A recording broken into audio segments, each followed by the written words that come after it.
Hey, I'm Dr. Gunsaullus. I'm a sociologist, intimacy coach, and national sex speaker. And this is my first published book, From Madness to Mindfulness, Reinventing Sex for Women.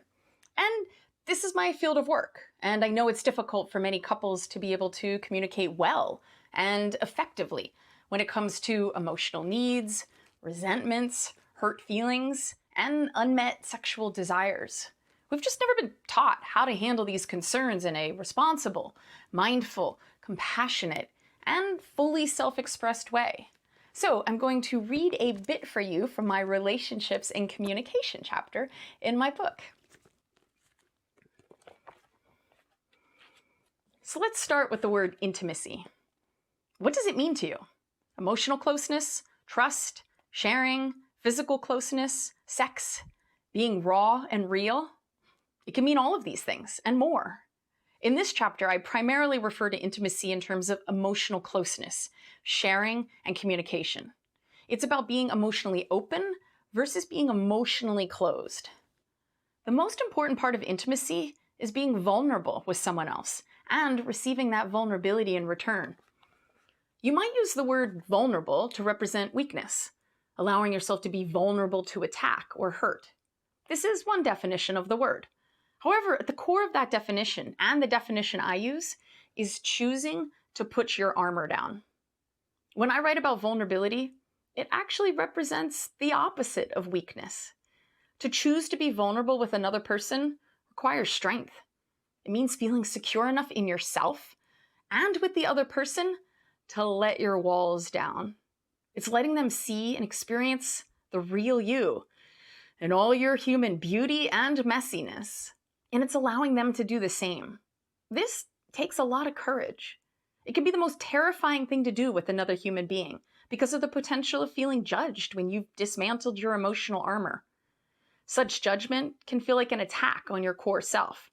Now, on the flip side, vulnerability, it's also the most beautiful and profound experience to have with another human because there's no walls of emotional separation between you. Verbal communication at this level is profound. Committing to this kind of vulnerability is a personal pledge to build more conscious relationships. That is, relationships committed to individual personal growth and also relationship growth. There are 4 factors most relevant in creating or maintaining a conscious relationship: vulnerability, authenticity, compassion, and mindfulness. Maintaining a balance among these 4 factors is important.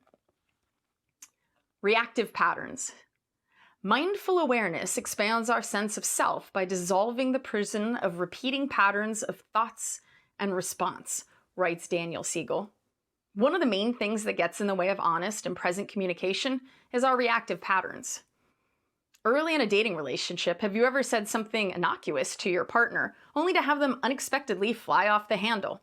In that moment, you unwittingly triggered an uncomfortable emotion, feeling, or belief in them.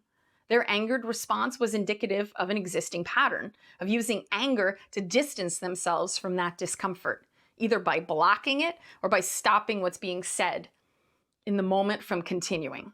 Perhaps in a similar situation, instead of lashing out in anger, your partner suddenly becomes quiet. You ask, "What's wrong?" And they say, "Nothing."